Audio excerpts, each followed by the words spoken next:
Olá, começa agora mais um programa Teorema aqui na UX TV, canal de identidade, também parceira do canal Futura. Muito tem se conversado e se pensado sobre a sustentabilidade nas cidades, na urbanidade. Hoje, aqui no Teorema, nós vamos pensar um pouco sobre questões de sustentabilidade no meio rural. Vamos acompanhar o clipe.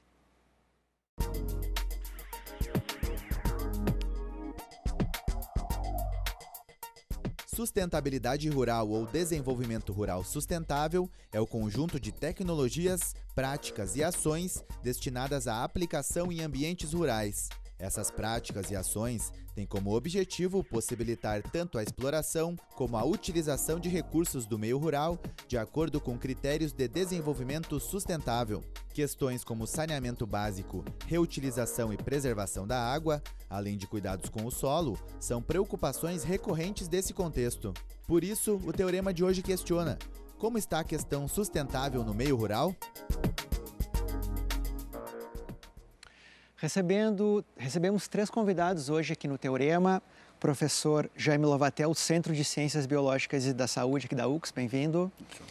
A Vânia Schneider, diretora do ISAM, Instituto de Saneamento Ambiental da UX, bem-vinda.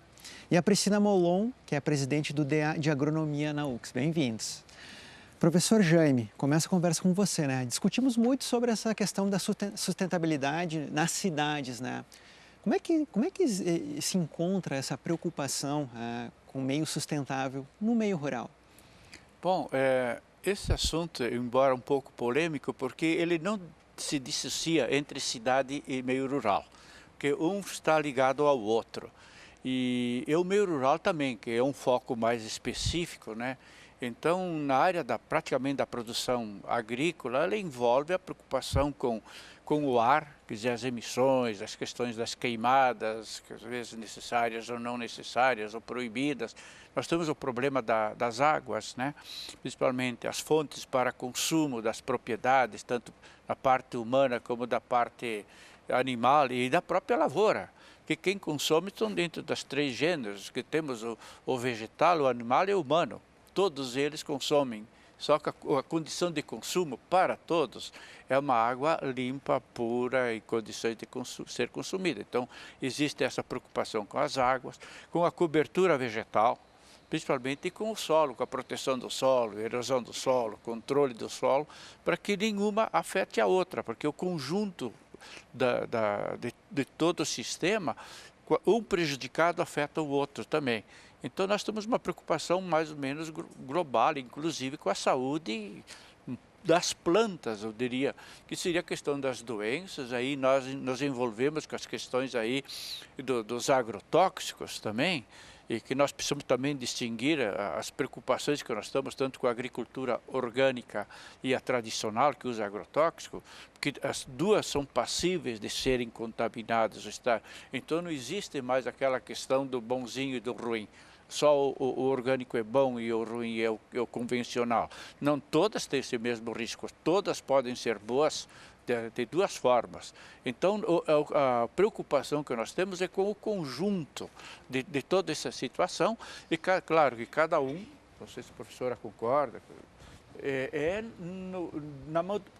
cada fatia do ar, ou seja, o da água, ou do solo, ou da cobertura vegetal, exigem tratamentos específicos para que isso possa ocorrer, essa sustentabilidade que nós buscamos, né? E de preferência, nós podemos não só manter o igual, o sustentável do momento, se a gente tiver condições de poder melhorar, trazer aquilo que está num patamar, levá-lo para um patamar até superior. Esse seria todo o objetivo nosso em termos de preocupação quanto professores, quanto educadores, quanto formadores de opinião, claro, buscar melhorar, não simplesmente só conservar o sustentável, mas dar uma melhor qualidade que é sustentável. Claro. Vânia, essas questões do saneamento no meio rural. Então, como o professor estava colocando, é indissociável os dois sistemas, quer dizer, ecologicamente nada é indissociável. Tudo funciona de forma integrada.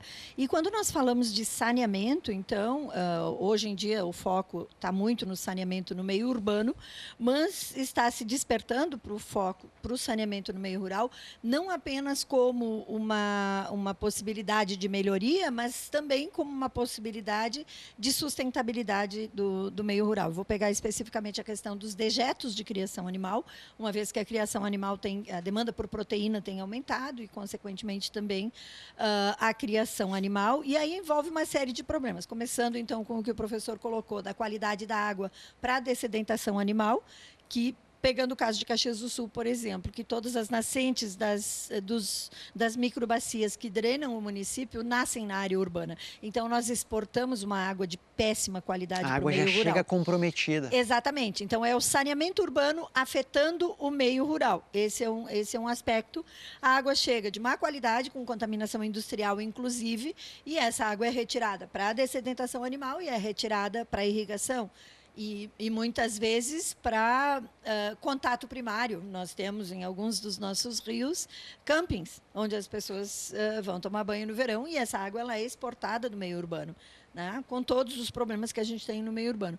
E pegando vice-versa, então, não é o caso de Caxias, mas de alguns outros municípios aqui da região, onde a criação animal assume uma dimensão muito grande, principalmente, por exemplo, a criação de suínos, onde a carga de DBO, né, de carga orgânica de um suíno, ela equivale 3 vezes maior do que a de um humano. Então, às vezes, tem um município muito pequeno, onde a questão do efluente no meio urbano é mínima, mas no meio rural ela é potencializada muitas vezes pela criação animal. E aí, então, a sustentabilidade no sentido de estarmos olhando, e hoje se retornou, no passado se tentou fazer isso, mas hoje é uma tendência global. A Alemanha tem dado exemplo nisso. A Alemanha hoje tem 870 unidades de geração de biogás, envolvendo dejetos humanos, dejetos animais e resíduos agro-silvopastoristas, resíduos gerados na produção agrícola. Ou seja, hoje o enfoque é energia. Então, eu tenho ali também uma potencialidade, não só um problema. Uhum. Eu tenho uma potencialidade também de tornar mais sustentáveis, né, as propriedades rurais em termos de tirar o foco do problema e buscar uma solução para aquilo que hoje é um problema. As potencialidades. O biogás é uma solução. Claro. Né? Priscila, na academia, né, na graduação de agronomia, vocês têm essa preocupação também com o meio ali, não só com o meio urbano, né? O meio rural também entra nessa discussão? Com certeza. Como futuros engenheiros agrônomos, a nossa maior preocupação seria orientar o produtor a ter uma propriedade sustentável. Maneiras de ele usar o solo e conservar, maneiras de aplicar os produtos químicos sem ter sem prejudicar e poder... Quer ajudar, prof? Essa preocupação mais global, né, com a... Na verdade, assim, de novo, né, trazendo a questão do solo. O solo tem 2 vieses. Um que é a preservação e a conservação do solo, no sentido de que todas as medidas, né, de controle que a gente puder implementar na produção agrícola, falando de produção agrícola agora, elas vão ajudar a conter a exportação, por exemplo, dos agroquímicos, dos nutrientes, do NPK, né? Muitas vezes do dejeto de ave ou do dejeto de suíno aplicado no solo e que depois é arrastado para os rios, então ajudando a comprometer a qualidade dos corpos hídricos. Ou seja, tudo vai se refletir lá. A questão da preservação ou da recomposição das matas ciliares. Por quê? Como é que eu posso conter esse solo que está indo embora, esse nutriente que está indo embora, com medidas conservacionistas, que talvez o professor Jaime possa expressar melhor, né? Que métodos são esses que estão aí, são largamente utilizados, né? Nós superamos a era do solo completamente limpo, né? E passamos por uma era de recuperar técnicas antigas de conservação, porque o solo que foi embora é perda. Claro, né? claro. Também é perda. Faz parte da sustentabilidade em solos. Nós temos uma disciplina, inclusive na agronomia, que trata manejo e conservação do solo. E essa disciplina busca exatamente a proteção permanente do solo para que ele não sofra aquele desgaste. A erosão se dá pelo processo de produção, por aquilo que nós retiramos do solo através de frutas ou sementes, enfim, a produção agrícola, e aquilo que é perdido pela erosão do solo, que isso acaba assoreando rios, açudes, fontes, solo que migra e que ajuda a provocar muitas vezes as enchentes por diminuir a vazão dos rios, dos riachos, né? O comprometimento das reservas de água através das açudes que utilizadas para a irrigação. Então, existem as técnicas, que a professora Vânia está falando, técnicas praticadas desde os anos 1960, 70, que todas as práticas mecânicas de conservação de solo, que era a questão aí dos terraços, base média, larga, dos cordões de contorno, das matas ciliares, da cobertura do solo, porque a cor do solo, em termos de ambiente, a cor do solo teria que ser verde. Esta é a cor do solo, que o verde é a roupa do solo. Se ele não está vestido, qualquer ação pela seca o vento promove a erosão ou pela chuva promove a erosão. Então é verde. E é a partir do princípio que a gente sempre fala, né? Quem é mais importante? Eu diria sempre que em termos de natureza, quem é mais importante às vezes é um pé de grama só. Claro. Que nós dependemos de um pé de grama. Se não houvesse verde da grama, não teria um animal e nem, consequentemente, nem um ser humano. Então a natureza começa pela vida vegetal e é essa a roupa do solo. Tá certo. Hoje aqui no programa Teorema nós estamos discutindo questões de sustentabilidade, focando um pouco no meio rural. A gente faz um rápido intervalo e já voltamos com mais conversa.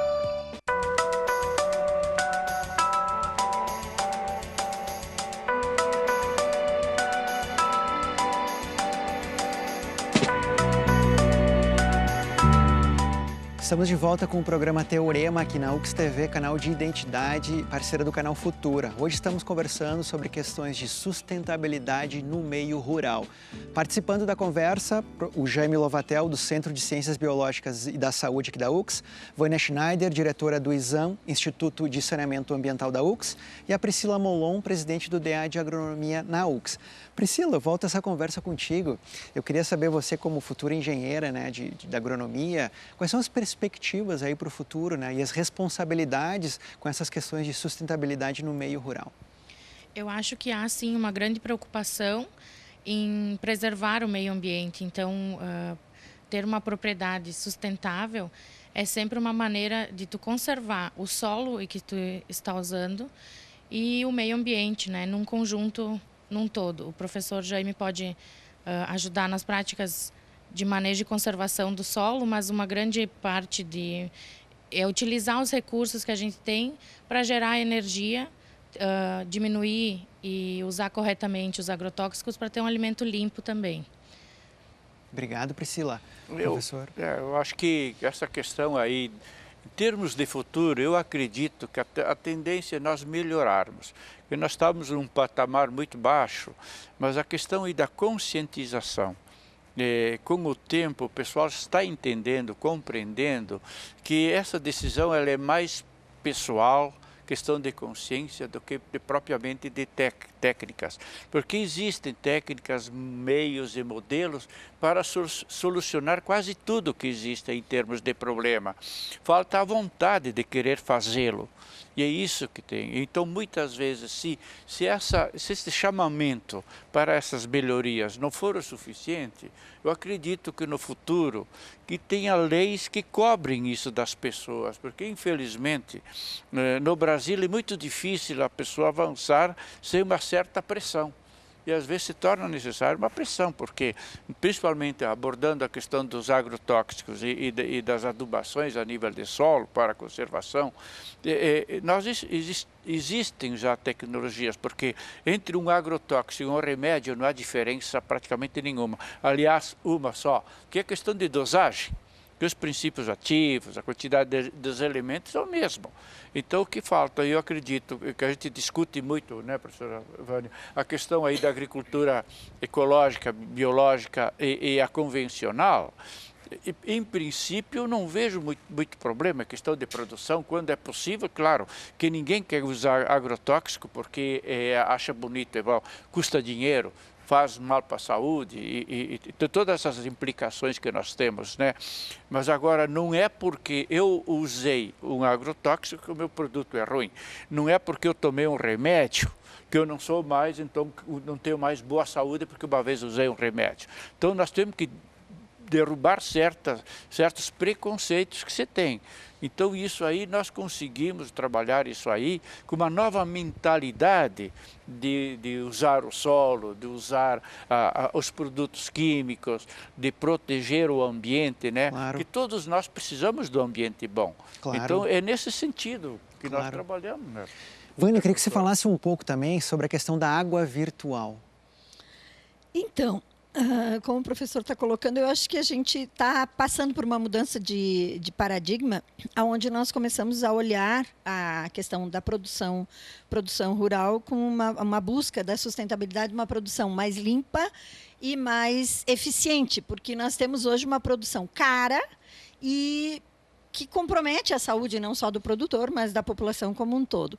E um dos assuntos que está pegando, né, que a gente chama de pegada hídrica, é a questão da água virtual. Essa é uma questão que nós estamos começando a discutir, que é o quanto de água se exporta do sistema com a exportação de produtos. Então, por exemplo, hoje a gente discute qualidade e quantidade de água, por exemplo, São Paulo, né? E a gente discute quanto chove, quanto escoa, etc. Mas nós não estamos calculando quanto de água sai e não volta mais para o sistema, que é a água exportada na forma de produtos animais e vegetais. Sempre que nós estamos exportando algum produto para fora do país, ou para um outro estado, ou para uma outra bacia, em média, 65% daquilo que nós estamos exportando é água. Então, por exemplo, nós mandamos lá para a Arábia Saudita, digamos, a nossa produção, uma produção X de soja, por exemplo, boa parte daquilo que nós estamos exportando é uma água que não volta mais. E isso acena para um futuro de estresse hídrico. Ontem ainda estava recebendo um paper onde está se discutindo uma probabilidade de, em 30 anos, nós termos esgotado a água subterrânea. Ou seja, muito pouco a tempo, gente né? está Muito pouco tempo. atacando o último recurso. Eu digo sempre, quando a gente fala em água, né, em sustentabilidade relacionada à água, e vale isso para o meio rural também, olhem para cima e não para baixo. Tentem, no máximo possível, usar a água que cai e não a água que está embaixo, porque a de baixo ela tem um ciclo muito mais longo, muito mais difícil de ser renovada, né? Claro. E o que a gente está exportando hoje, da nossa região particularmente, é água subterrânea. Porque os municípios, a grande maioria está extraindo água subterrânea. Os produtores rurais, quando eu falo em açude, eu estou falando de nascente represada ou de pequenos córregos represados. Então, nós estamos, sim, atacando aquele que seria o recurso para o futuro. Sim. Né? E comprometendo, talvez, tanto... E economicamente, porque um estresse... Como a gente não calcula, a superficial nós conseguimos calcular. A subterrânea, a gente não está fazendo isso. Nós não estamos calculando até quanto eu posso retirar. Sim. Então, hoje, uma produção suinícola ela pode estar totalmente centrada na extração de água subterrânea, e no momento que esse aquífero secar, mata a economia desse segmento. Entendeste? É o custo que nós temos por produto. Por exemplo, é como ensinado, um ser humano, a pessoa precisa de tomar 3 litros de água por dia. Só que, na realidade, nós consumimos em torno de 150 a 200 litros dia cada pessoa, no conjunto. Claro. E a produção de alimentos, nós vimos principalmente nos cálculos de irrigação, por exemplo, 1 quilo de feijão. O que é, em termos de água, 1 quilo de feijão? 1 quilo de feijão custa 400 litros de água para formar aquele quilo de feijão. Bastante, é muito, né? É 1 quilo de arroz. É isso que nós chamamos de pegada hídrica. É quanto de água efetivamente tu está consumindo para produzir aquele produto. Então, quanto maior a cadeia, quanto mais complexa a cadeia, maior essa pegada hídrica. E não tem como diminuir, né? Não tem como diminuir. Tem, porque esse quilo de feijão, por exemplo, se for arroz, é 800 litros o quilo de arroz. Mas isso implica aquela desde da semeadura daquele grão até a colheita, até o beneficiamento final. Então, até chegar na mesa do consumidor. A cadeia vai até Quando chegar no Claro. teu prato. Então, é que nem um quilo de carne, significa às vezes 2 anos e meio, 3, aquele animal consumindo a carne e o pasto que ele come. Lá para tanto vai ver que 1 quilo de carne significa muitas vezes 900 litros d'água, 1.200 litros d'água, que é o conjunto desde a sua origem até o fim. Claro, Então, claro. esse é o custo água, custo Claro, alimento. claro, claro. E aí essa preocupação nossa com a água, porque a agricultura é o setor que mais consome água. 72% da água do mundo, água doce, água viável, é consumida pela agricultura. Então, significa uma grande perda de água, sabendo que no planeta já existem muitas regiões que não produzem mais nada, Claro. por falta de água. E Claro. a preocupação nossa é que amanhã ou depois isso vai acontecer. É questão de tempo. Vai acontecer esse déficit hídrico, né, que está ocorrendo, porque nós já estamos praticamente em 30% de consumo das nossas reservas Exatamente. que estão debaixo da terra. Eu queria saber da Priscila se você já atua no mercado, Priscila, e se ainda não, como é que você se projeta no futuro com essas questões da agronomia? Eu ainda não estou atuando em casa, porém sou de uma família de produtores rurais. No interior, a gente está tendo preocupação de captação de água da chuva para uso na irrigação de uma estufa que a gente tem. Isso faz com que a gente consiga aproveitar, ter menor custo, né? E a gente não tem produção animal, mas muito se estuda pela produção de biogás, que é uma maneira de fazer com que a propriedade seja sustentável, diminuindo os resíduos que ela tem e gerando energia para manter a propriedade. Então, uma grande preocupação é de tu usar práticas de manejo e conservação de solo que não vá agredir o que tu tem na propriedade, o que vai te trazer um alimento limpo. Então, usar os agrotóxicos de maneira correta e respeitando as carências para todas as moléculas serem absorvidas. Enfim, a água, né? O destino que se dá a água na propriedade. Claro, tá certo. A gente está chegando ao final do programa, Vânia, eu termino com uma fala sua. Eu queria que você falasse um pouco então sobre a Política Nacional dos Resíduos Sólidos e um pensamento final sobre essa nossa discussão. Na verdade, trazendo o tema dos agroquímicos, foi uma coisa que permeou aqui com relação à questão das embalagens, né? Eu diria assim que nesse quesito, a embalagem, nós temos essa questão bastante encaminhada no Brasil, porque a política de logística reversa para embalagens de agroquímicos, ela já existe aí, eu acho que há mais de 15 anos, né, professor? Aonde a indústria assumiu a responsabilidade de recolher as embalagens e dar o destino correto a essas embalagens e, obviamente, nós temos aí uma longa história também de convencimento do produtor rural de que ele tem que trazer, quando ele vem comprar o produto novo, trazer a embalagem velha e transferindo também a responsabilidade para o comerciante, o distribuidor, o importador. E a política de gerenciamento dos resíduos agroquímicos, ela, sem sombra de dúvida, é uma das políticas que vai subsidiar na forma de como conduzir uma política de logística reversa em relação ao que a Política Nacional de Resíduos Sólidos está trazendo nessa temática. Tá certo. Agradeço muito a presença de vocês. Hoje aqui no programa Teorema nós recebemos o Jaime Lovatel, a Vânia Schneider e a Priscila Molon. Nós discutimos questões de sustentabilidade no meio rural. Muito obrigado pela sua companhia. Espero que você tenha gostado do programa. Nos vemos numa próxima. Até lá.